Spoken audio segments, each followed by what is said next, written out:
पोषण अभियान, सही पोषण देश रोशन।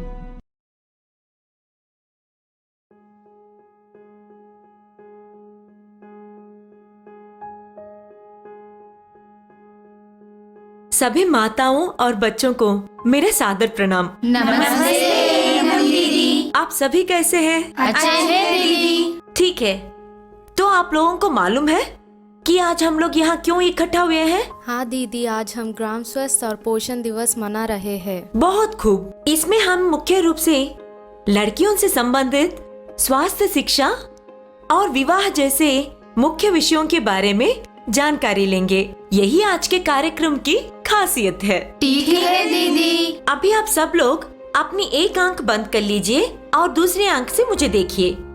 अब आप बताइए कि आपको एक आंख से देखना अच्छा लगता है या दोनों आंखों से? दीदी, दोनों आंखों से देखने पर अच्छा दिखाई देता है। हमारे लिए दोनों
अपनी लड़कियों को सावधानी के साथ ध्यान रखेंगे। ठीक है, चलिए अब किशोर अवस्था के अंतिम चरण यानी 16 से 19 वर्ष की लड़कियों के बारे में जानकारी लेते हैं। अंग्रेजी में इसे टीनेज कहा जाता है। इस उम्र में लड़कियों को हर 28 दिन के अंतराल में मासिक धर्म की शुरुआत होती है। इसके लक्षण 3 से 5 दिन तक दिखाई देते हैं। इस उम्र की लड़कियों के जननांग और गर्भाशय जैसे आंतरिक अंगों में विकास दिखाई देता है। उनमें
की कमी का सामना करती हैं। इस समस्या के कारण लड़कियों के खान पान में लौह तत्व की कमी से उनमें रक्तस्राव होता है।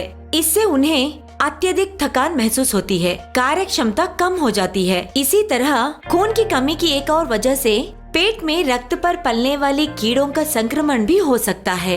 इन कीड़ों को हुकवर्म के नाम से जाना जाता है। यह कीड़े पेट के अंदर छोटी आंत के भीतर रहकर खून पीने लगते हैं। इससे किशोर अवस्था की लड़कियों को खून की भारी कमी का सामना करना पड़ता है। नतीजतन उनकी कार्य क्षमता और उत्पादकता में कमी आती है। इससे लड़कियों को विवाह के बाद मातृत्व संबंधी समस्याओं के अतिरिक्त गर्भपात और मृत्यु जैसे गंभीर परिणामों का भी सामना करना पड़ सकता है। दीदी, रक्त की कमी की पहचान कैसे की जा सकती है? शरीर में रक्त की कमी से नाखूनों में सफेदी और पीलापन दिखाई देता है। जीभ और आंखों में भी पीलापन दिखाई देने के साथ उनकी चमक चली जाती है। तो फिर खून बढ़ाने के लिए हमें क्या करना चाहिए दीदी? देखिए, लौह यानी iron, vitamin A, calcium, folate जैसे तत्व पालक जैसी हरी पत्तेदार सब्जियों में पर्याप्त मात्रा में होते हैं। इसी तरह हरी सब्जियों के अतिरिक्त चिकन, लिवर, बीफ में आयरन और विटामिन ए अधिक मात्रा में होता है, जबकि विटामिन सी संतरा, मौसम्बी, नींबू जैसे फलों में अधिक मात्रा में होता है। खाद्य पदार्थों से लौह तत्व के अवशोषण को बेहतर बनाने के लिए विटामिन सी से भरपूर फल खाने चाहिए। इन सभी फलों और सब्जियों के साथ हमें फाइबर युक्त फल तथा अन्य खाद्य पदार्थ भी खाने चाहिए। क्या आपको ये सब मालूम है? हाँ दीदी, मालूम है। हमें क्या खाना चाहिए यह सिर्फ मालूम होने से काम नहीं चलता। हमें इस बात की भी जानकारी जरूरी है कि साग और हरे पत्तेदार सब्जियों को किस तरह पकानी चाहिए। देखिए, हरी पत्तेदार सब्जियों को साफ पानी से अच्छी तरह धोकर कम पानी में थोड़ी देर तक ही पकाना चाहिए। इन सब्जियों को पकाते समय बर्तन पर ढक्कन अवश्य रखना चाहिए। सब्जी पकने के बाद उसका पानी फेंकना नहीं चाहिए, बल्कि दाल, सूप आदि बनाने के लिए उसका उपयोग करना चाहिए। इस बात का भी ध्यान अवश्य रखना चाहिए कि सब्जियां काटने के बाद उन्हें धोने की गलती कभी ना करें। सब्जियों को तलने या फिर ज्यादा देर तक पकाने से उनमें मौजूद पोषक तत्व नष्ट हो जाते हैं। इसी तरह भोजन करने के बाद चाय कभी भी नहीं पीनी चाहिए। समझ गए? दीदी, युवती किसे कहते हैं? बताती हूँ। प्रजनन के लिए आवश्यक परिपक्वता 15 से 45 वर्ष तक होती है। इस आयु को यौवन अवस्था कहा जाता है। इस उम्र में लड़कियों को हर 28 दिन बाद मासिक धर्म यानी माहवारी होती है। यह माहवारी आमतौर पर 3 से 5 दिन तक रहती है। इस उम्र की कुछ लड़कियों को हार्मोन असंतुलन, खून की कमी, तपेदिक यानी टीबी के अतिरिक्त जन्मजात दोषों का भी सामना करना पड़ता है। इसी कारण वे उनकी उम्र की अन्य लड़कियों की तरह नहीं दिखाई देती। यदि कोई लड़की इस तरह की किसी समस्या का सामना करती है तो उसे बेझिझक महिला विशेषज्ञ से परामर्श कर आवश्यक उपचार करना चाहिए। मासिक धर्म के दौरान लड़कियों को स्वच्छता का खास ध्यान रखना चाहिए। इस दौरान सैनिटरी नैपकिन का इस्तेमाल अवश्य करना चाहिए। सफेद कपड़े का इस्तेमाल करने से पहले महिला डॉक्टर से अवश्य परामर्श करना चाहिए। लड़कियों की जननांग संबंधी बीमारियां भ्रूण के लिए हानिकारक हो सकती है। इसी कारण ऐसी बीमारियों के बारे में जल्द से जल्द चिकित्सक की सलाह लेनी चाहिए। साथ ही व्यक्तिगत साफ सफाई का बेहतर ध्यान रखना चाहिए। किसी भी प्रकार के संक्रमण से बचने के लिए साबुन जैसे उत्पादों का इस्तेमाल करना चाहिए। असुरक्षित यौन संबंधों से हमेशा दूर रहना चाहिए। इससे यौन बीमारियों के साथ ही HIV जैसी जानलेवा बीमारियों का खतरा भी रहता है। सरकार ने लड़कियों के विवाह के लिए 18 वर्ष और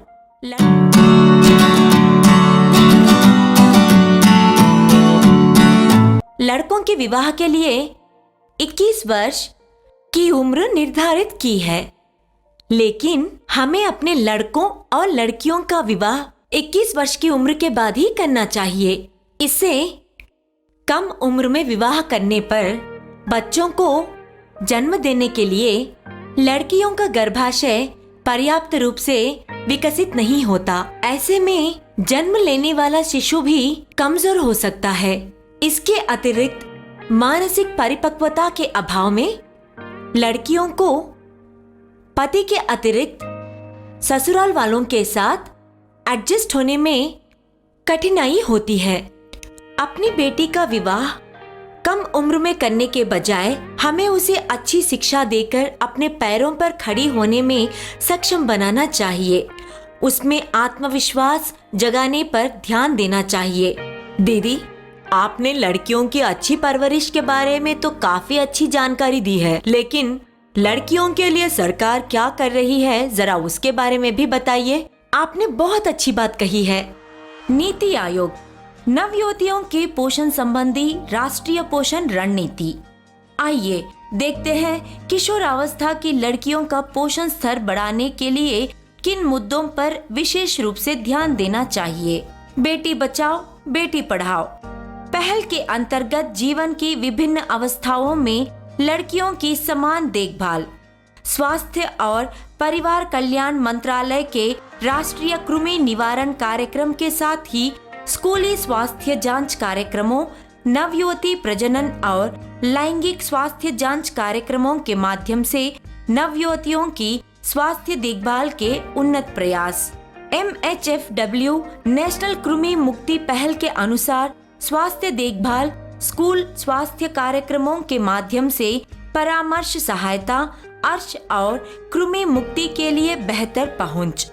मानव संसाधन विकास मंत्रालय के माध्यम से मध्याह्न भोजन योजना द्वारा स्कूली और सबला योजना नवयुवतियों के लिए सशक्तिकरण योजना के माध्यम से स्कूल से बाहर की नवयुवतियों के लिए पोषण सहायता के उन्नत प्रयास, स्कूली बालिकाओं और स्कूलों में नहीं जाने वाली बालिकाओं के लिए लौह और फोलिक एसिड की पूरक खुराक का प्रबंध, बालिकाओं की शिक्षा, कौशल विकास तथा महिला साक्षरता, किशोरों के लिए लिंग भेदभाव निवारण तथा लिंग संवेदीकरण और जीवन कौशल प्रशिक्षण, बाल विवाह पर प्रतिबंध, लड़कियों के विवाह को 18 वर्ष की उम्र के बाद ही अनुमति, उपरोक्त का अंतर पीढ़ीगत प्रभाव, खास तौर पर किशोर अवस्था जैसी महत्वपूर्ण उम्र से गुजरने वाली लड़कियों के लिए युवा क्लिनिक चलाए जा रहे हैं। ठीक है,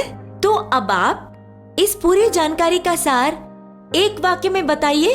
आज की बेटी कल की माँ।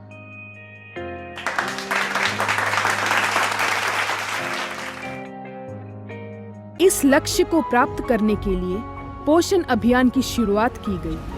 8 मार्च 2018 को माननीय प्रधानमंत्री राजस्थान के झुंझुनू में पोषण अभियान का उद्घाटन किया।